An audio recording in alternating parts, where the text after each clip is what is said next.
My bully professor is forcing me to turn my camera on while I'm at my cancer treatment appointment. So I maliciously complied and got my sweet revenge.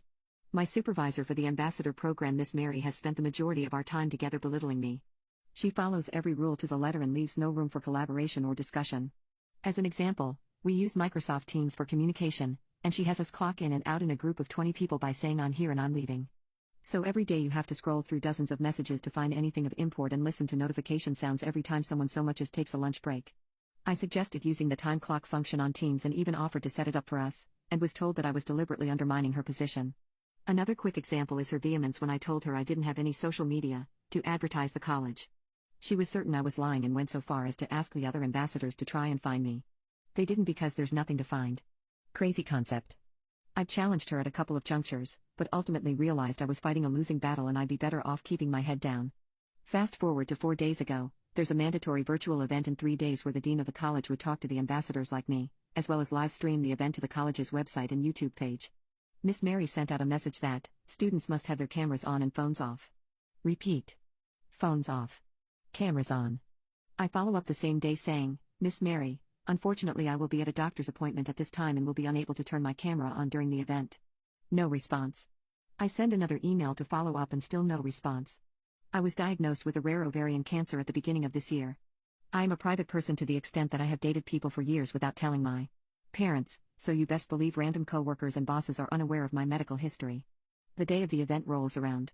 I directly message her through Microsoft Teams 10 minutes before. I see that she's seen the message with a read receipt and she said nothing. Now, video chat starts and several students join the session with their cameras on, then the dean. He gets halfway through introducing himself and Miss Mary interrupts him as he takes a brief pause and says, "Excuse me, could we please have all of the students turn their cameras on?"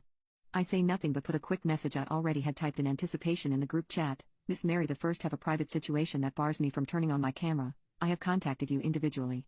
Not but a few seconds after I send it, I get called out by name, and I respond audibly, Miss Mary, the first cannot turn on my camera at this time. She responds, expectations were clear and you were told multiple times about this. Every other student here managed to do it and I expect the same out of you. I told one of my nurses, Amy, about this situation beforehand. She joked that if I was told to turn my camera on, I should really play up my illness.